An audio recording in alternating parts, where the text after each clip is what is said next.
Rainbow Meadows is a safe haven for abused, abandoned, and neglected equines. Um, they come from so many different walks of life. It's not just that we help the equines, but we help oftentimes people who find themselves in a difficult situation and can no longer care for their animals. Rainbow Meadows started really as an opportunity to give back to horses that had provided me such great pleasure over my lifetime. What we didn't anticipate was that Rainbow Meadows would become what it is today, and that is one of the leading rescues, certainly in Kansas, if not in the United States. People see horses as something that can be discarded. People have passion and energy and interest in horses at some point in time, and then that fades. And when that fades, they don't feel the same commitment to the horse or dedication to the horse or even obligation to the horse. And so, oh well, let's get rid of it. And that has really impacted me at a very, very deep level and made it a real difficult journey. Rainbow Meadows faces a number of challenges. The first and foremost is trying to find volunteers that will come and assist us. We provide essentially a heaven on earth for horses, but in order to do that, we have to be relatively remote. And while individuals will drive 2.5 to 5 hours to go to a football game, they won't drive an hour and a half or two to come and volunteer. And that's an incredible difficulty or challenge for us. The second challenge happens to be related to finances. Rainbow Meadows has made it as far as it has come because we've had donors and supporters who believe in what we do. Those donors and supporters still do. That belief is still there.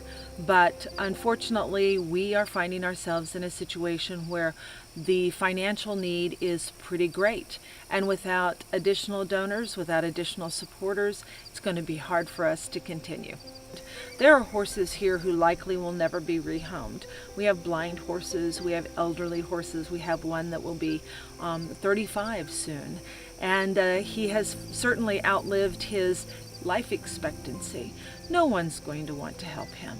So I'm very fearful that if Rainbow Meadows is not here, if the supporters and donors are not found, as well as adopters for new horses, then we're going to find ourselves in a situation where we can't take care of the horses that might not be adopted in the future. When someone is searching the internet for a horse to bring into their home and into their heart, there are many different parameters that they need to be looking at and evaluating. They may decide to look at legitimate 501c3 rescues. Those of us in rescue are very, very conscientious about making sure our animals are healthy, our animals are vaccinated, dewormed, and all of those types of wellness-related things. We've evaluated their training, and we can provide a tremendous amount of information. So there are options available, but I would caution anyone who is looking for a horse to be very savvy to something that has developed recently over the last couple of years, and those are called killer or broker feedlots.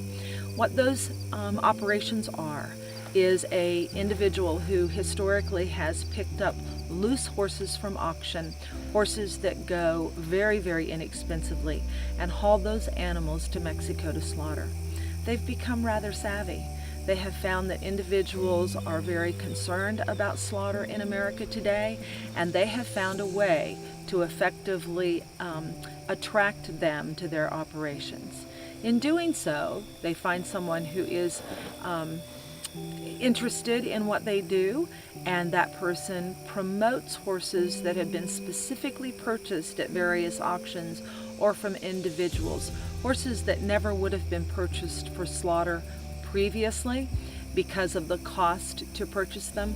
They bring them back to their killer or broker feedlots, and they have this empathetic person, usually utilizing social media such as Facebook, who tell the story of the horse with the caveat that if someone doesn't come and buy it within the next 24 hours or by Tuesday of next week, the horse will go on the truck and go to Mexico.